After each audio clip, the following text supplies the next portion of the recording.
The NCAA announced yesterday that center James Wiseman must sit an additional 11 games for Memphis this season, 12 total, marking the latest chapter in this ongoing drama. This story has been complicated and convoluted, so I imagine many of you have some questions.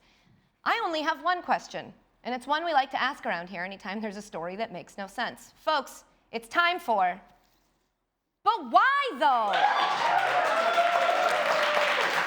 That's right. It's been a while. We're bringing it back. So earlier this month, we found out that former number one prospect James Wiseman had been deemed ineligible by the NCAA. And at first, I was like, okay. And then I was like, wait, but why though? Because in May of this year, the NCAA declared him eligible after a joint standard eligibility review by the University of Memphis and the NCAA. You can't do that. You can't make promises over the summer and then go back on them immediately come the fall. This is not the popular musical Grease. At the heart of the issue is a payment Wiseman's family received back in 2017 from now Memphis head coach Penny Hardaway. The family had moved from Nashville to Memphis so that James could play at East High, where Hardaway was coaching. And Hardaway gave them $11,500 to help with moving costs. $11,500? But why though?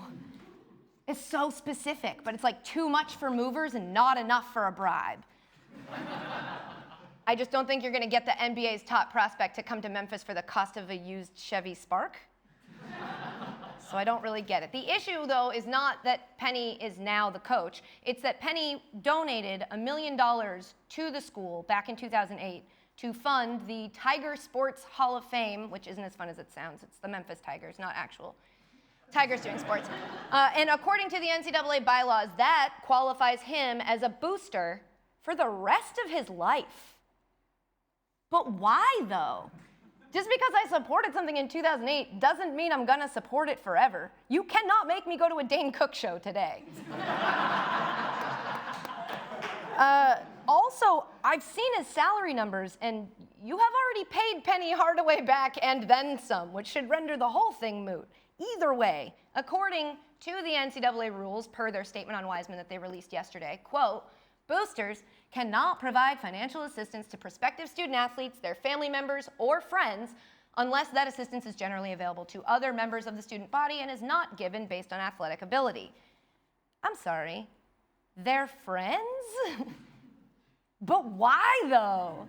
There is way too much wiggle room in that term, especially in the Facebook era. Imagine getting in trouble at your job because that kid Sully you went to high school with stole truck nuts from a 7-Eleven. But no, also pretty cool that the rule there states essentially that kids are responsible for the actions of their parents. That rules.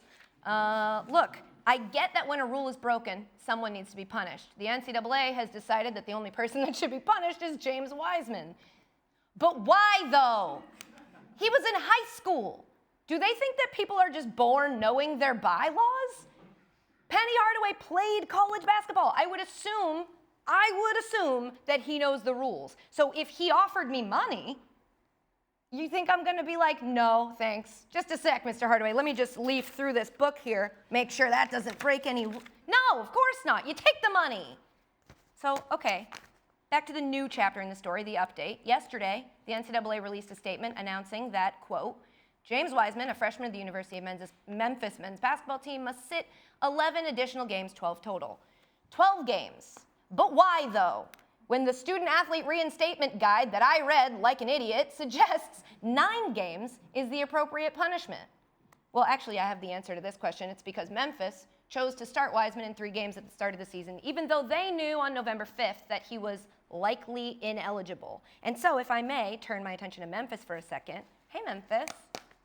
But why, though? Look, I get it. We all think this is stupid. We all want to see the kid play. But you are supposed to know more than us and figure out how to beat the system. You should know that likely ineligible was the NCAA's way of letting you know that James was definitely ineligible. Just like I know when a realtor tells me a New York apartment is surrounded by wildlife, it means that no less than 17 rats live in each closet, which is, it's just the one closet. You saw this happen with Enes Kanter at Kentucky, Fab Melo at Syracuse, Billy Preston at Kansas, Chase Young at Ohio State. We know the rules are stupid, but we want you to fix them not remind us how much they suck. There was something else in the NCAA statement yesterday that blew my mind. Not only does James Wiseman have to sit for 12 total games, he also must donate $11,500 to a charity of his choice. But why, though? Have you not been paying attention, NCAA? He doesn't have that. That's why his family needed to go get that. Do you think that they just took $11,500 from Penny Hardaway 2 years ago and placed it in like a decorative vase on their mantle, and then when they have guests over, they pointed at it like, ah, yes, that's Penny Hardaway's money, you know, while adjusting their monocles? They needed it. They spent it. It's gone now. I feel like maybe he should look into donating some college credit to charity instead. I hear that's super valuable. You are asking a college kid who works for you to the tune of $0,000 a year to somehow come up with $11,000. But why, though? No one needs it. He needed it. In what world does it make sense to force a person who needed money to go find more money so that he can give it to people who need money? It's like Extreme Home Makeover if they showed the people their new house and then made them give it to somebody else.